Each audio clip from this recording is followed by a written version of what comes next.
Hello and welcome to our mid-morning edition of Arirang News. It's 10 a.m. on Thursday, October 6th. I'm Mark Broom.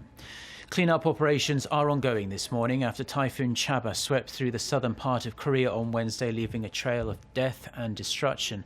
5 people died and 5 are missing after the region was lashed by torrential rain and powerful winds. Lee Min-young starts us off.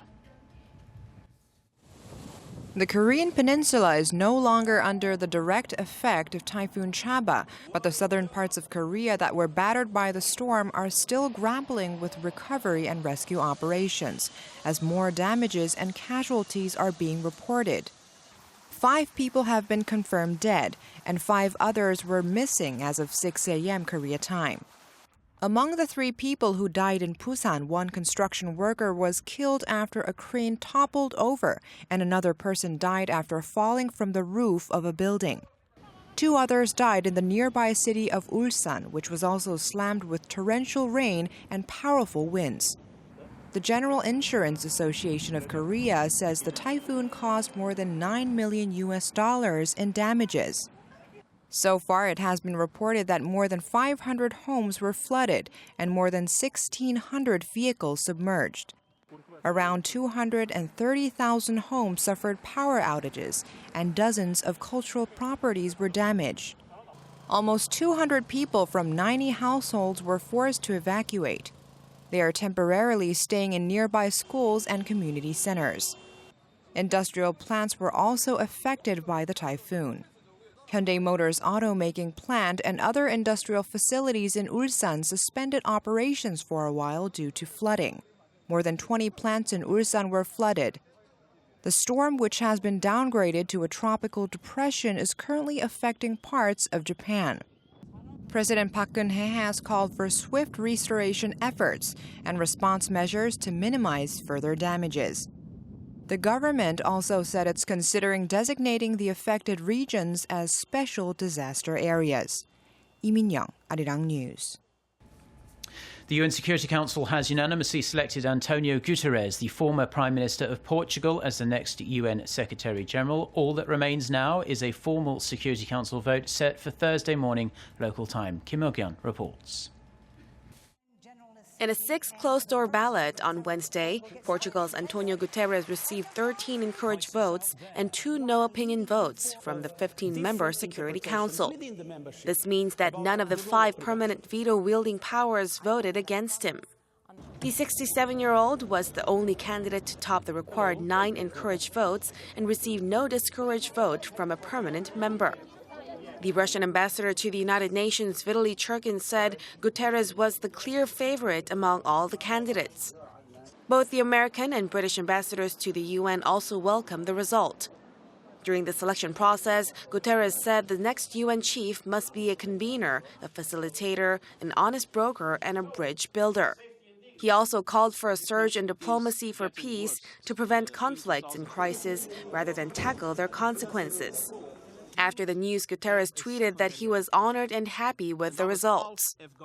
Guterres served as the former UN High Commissioner for Refugees from 2005 to 2015 and former Prime Minister of Portugal from 1995 to 2002. During his time as Portugal's Prime Minister, Guterres privatized state-run companies, pushed business-friendly policies, and boosted funding for education and healthcare.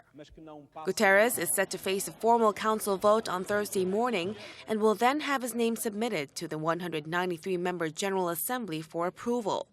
Once confirmed, he will become the 9th UN chief, replacing the incumbent UN Secretary-General Ban Ki-moon of South Korea, who steps down at the end of this year. Kim Il-kyun, Arirang News.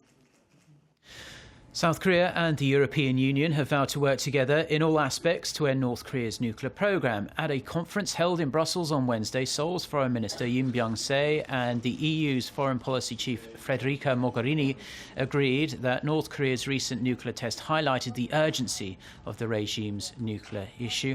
They also pledged to cooperate in efforts to adopt stronger UN Security Council sanctions and implement them thoroughly.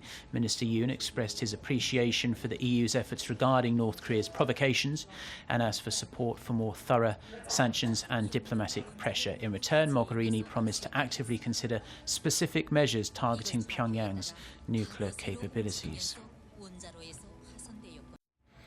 The Korean government and the public sector plan to pump an extra $9 billion into the economy that will be used to prop up feeble domestic demand.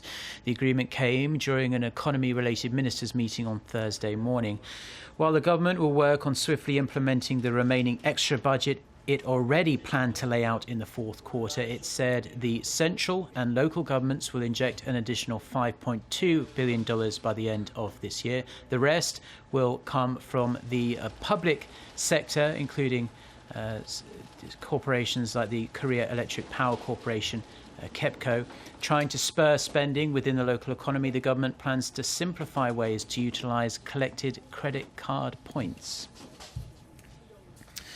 Now, in the latest sign of their deteriorating relations, Russia says it's halting cooperation with the United States in the nuclear energy sector. A suspension decree signed by Prime Minister Dmitry Medvedev was posted on the Russian government's website on Wednesday.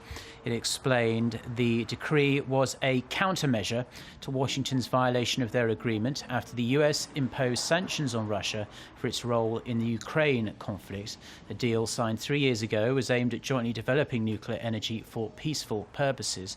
The US State Department says it has not received notification of the suspension, but would regret Moscow's decision to scrap cooperation on what it believes is a very important issue.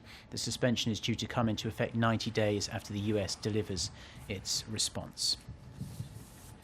And those are the stories we are following at this hour. We will have more news for you at noon Korea time in a little under 2 hours from now. Until then, goodbye.